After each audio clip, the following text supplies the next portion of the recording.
खबरों से आगे रहने का वादा, कोई करता है तेज रफ्तार का दावा, फिर भी क्यों दब जाती है सही खबर। ना वादा ना दावा, सिर्फ खबर। आज की ये मीडिया ब्रीफिंग बिहार में पिछले 2 दिनों में रामनवमी के त्यौहार के संबंध में आयोजित की गई है। जैसा कि आप जानते हैं, यह त्यौहार संपन्न हुआ है। हर वर्ष की तरह, बल्कि उससे कुछ ज़्यादा प्रशासनिक स्तर पर तैयारी और चौकसी रखी गई थी।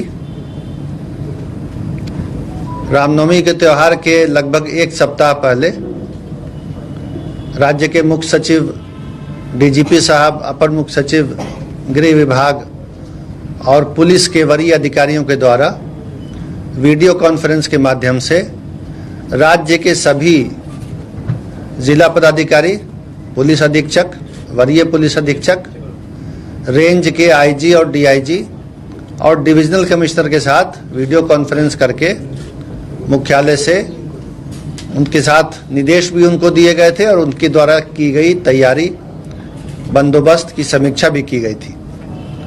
इंटेलिजेंस जो था वो भी शेयर किया गया था पिछले वर्षों की घटनाओं के आधार पर, और पुलिस और मजिस्ट्रेट की तैनाती की पर्याप्त व्यवस्था इस अवसर पर की गई सभी जिलों में। और जैसा कि आप जानते हैं, राज्य के 2 शहरों को छोड़कर शेष सभी स्थानों पर यह त्यौहार शांतिपूर्वक संपन्न हुआ। और इसके लिए मैं राज्य की पुलिस को, जो श्री आर.एस. भट्टी डीजीपी साहब के नेतृत्व में काम कर रही है, और गृह विभाग और मजिस्ट्रेसी को, जो चैतन्य प्रसाद जी के नेतृत्व में है, मैं धन्यवाद भी देता हूं। बिहार शरीफ और सासाराम में कुछ कोशिश की गई अशांति फैलाने की, कुछ घटनाएं करने का प्रयास किया गया, कुछ घटनाएं उस प्रयास के समय हो गई, लेकिन वरीय अधिकारियों के पर्यवेक्षण में और स्थानीय जिला प्रशासन और पुलिस प्रशासन के प्रयास से बहुत जल्दी उन पर काबू पा लिया गया और किसी भी प्रकार की गड़बड़ी या अशांति को व्यापक पैमाने पर फैलने से रोका गया। आज भी सुबह से स्थिति सामान्य चल रही है, शांति व्यवस्था बहाल है, लेकिन आज माननीय मुख्यमंत्री जी ने राज्य के मुख्य सचिव और पुलिस महानिदेशक को बुला करके हालात की समीक्षा की, जायजा लिया, तथ्यों से वे अवगत हुए और मुख्य सचिव और डीजीपी को निर्देश दिया, और हम दोनों के माध्यम से, इन दोनों अधिकारियों के माध्यम से राज्य के पूरे जिला प्रशासन और पुलिस प्रशासन को निर्देश दिया कि हर कीमत पर शांति व्यवस्था बहाल रखी जाए, विधि व्यवस्था बनाई रखी जाए। जो दोषी हैं अभी तक गड़बड़ी करने वाले, उनकी पहचान की जाए और पहचान करने के बाद उनके विरुद्ध कानूनी कार्रवाई करते हुए उनको सजा दिलाई जाए। तो अभी जो प्राथमिकता होगी वो यही होगी कि राज्य में जो ऐसे तत्व हैं जिन्होंने इस तरह का कोई अटेम्प्ट किया, प्रयास किया शांति भंग करने का, उनकी पहचान हो, और जिन्होंने इस तरह का सामाजिक और कानूनी अपराध किया उनको कानून के दायरे में ला करके सजा उनको दिलाई जाए। तो ये माननीय मुख्यमंत्री जी का निर्देश हुआ है और मैं उनका ये निर्देश आपके माध्यम से, मीडिया के माध्यम से सभी तक पहुंचाना चाहता हूं कि राज्य सरकार इस बात पर दृढ़ है कि शांति व्यवस्था बनी रहेगी और किसी किस्म की गड़बड़ी करने को बर्दाश्त नहीं किया जाएगा। उसके अलावा जो पुलिस की कार्रवाई हुई है, जिसके आंकड़े उपलब्ध हैं और जो पुलिस का काम है, उस पर डीजीपी साहब और एडीजी साहब यहाँ पर मौजूद हैं, तो मैं उनसे अनुरोध करूँगा कि उस पर आपको संबोधित करना चाहेंगे। वर्तमान में पूरे राज्य में विधि व्यवस्था की स्थिति पूरी तरह से नियंत्रण में है। सासाराम और बिहार शरीफ में जो कुछ घटनाएं हुई उनमें अभी तक कुल 109 व्यक्ति जो इन कांडों में संलिप्त पाए गए हैं उनकी गिरफ्तारी हो चुकी है और लगातार हम उन लोगों की पहचान करके गिरफ्तारी का कार्यक्रम जारी रखेंगे। किसी भी ऐसे असामाजिक तत्व को बख्शा नहीं जाएगा और कानून की पूरी ताकत के साथ उनसे निपटा जाएगा। ये निश्चित तौर पे एक प्रयास था राज्य की अमन शांति को भंग करने का, जिसको पुलिस प्रशासन ने, जिला प्रशासन ने मिलकर के इसको विफल किया है और हम पूरी तरह कॉन्फिडेंट हैं कि आगे कोई ऐसी घटना को हम नहीं होने देंगे जिससे कि आम सामान्य शांति व्यवस्था पे कोई प्रतिकूल प्रभाव पड़े। जो ऐसे अंसर हैं समाज में, थोड़े बहुत कहीं ना कहीं हो सकता है कोई ऐसे व्यक्ति हों, उनकी भी हम पहचान करके उनको कानून के दायरे में लाएंगे। धन्यवाद। कितने लोगों की मौत हुई है? एक ही व्यक्ति की मौत हुई और वो आपको मालूम है, उसमें भी हमने कांड दर्ज करके गिरफ्तारियां की हैं। और बाकी कुछ नई बात इसमें ये है कि जो सासाराम में कुछ लोग बम से जख्मी थे, कल रात में ही हमने यहां से एफएसएल की टीम और डॉग स्क्वाड को भेज करके सुबह 5 बजे हमारी एफएसएल की टीम पहुंच गई थी और उसने जांच करके जो वहां पे अंश मिला था एक्सप्लोसिव सब्सटेंस का, उससे हमने ये साबित कर लिया कि वो किसी तरह का किसी के ऊपर हमला नहीं था। वो व्यक्ति स्वयं ही या तो बम बना रहे थे या उसको हैंडल कर रहे थे।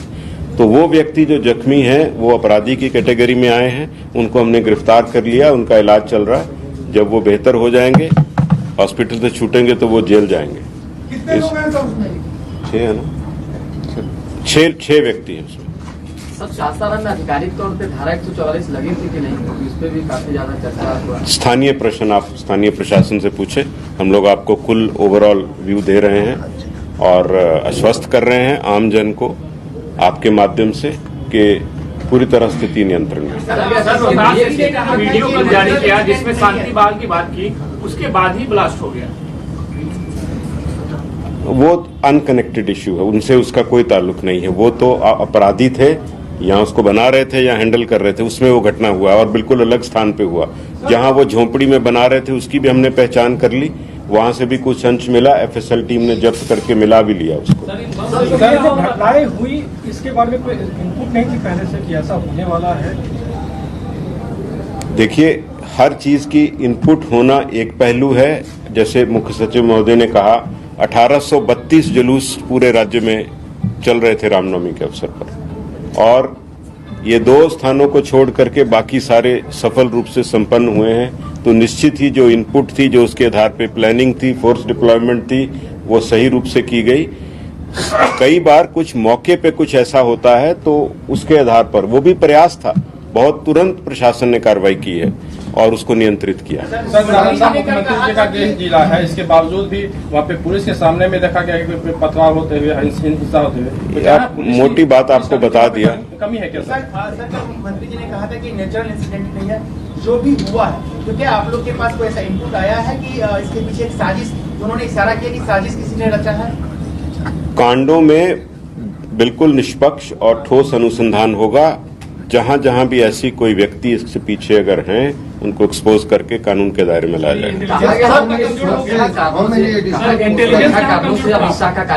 आप Sir, how many additional forces have been deployed for these, festivities and all this? And second thing, sir, is there any additional paramilitary forces which were asked by?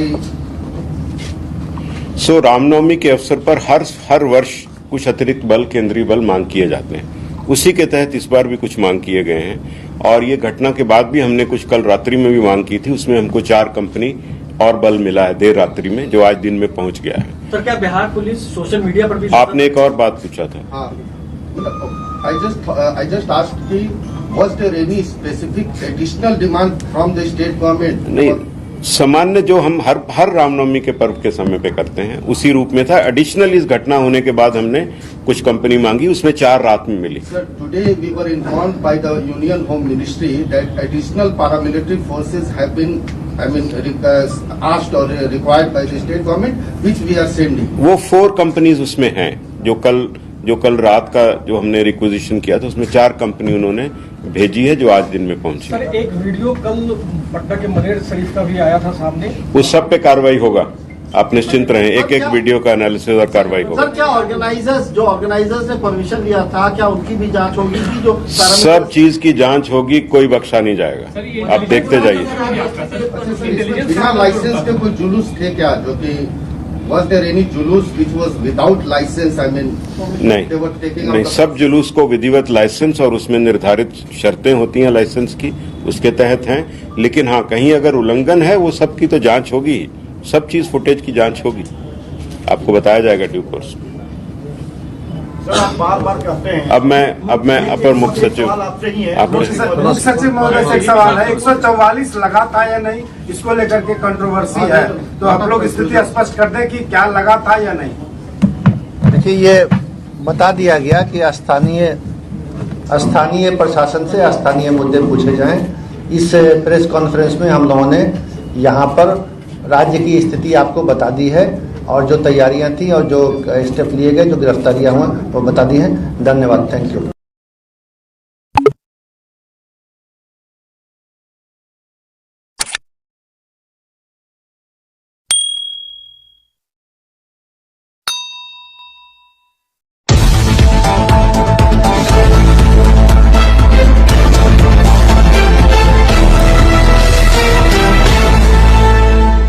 कोई करता है खबरों से आगे रहने का वादा, कोई करता है तेज रफ्तार का दावा, फिर भी क्यों दब जाती है सही खबर? ना वादा ना दावा, सिर्फ खबर।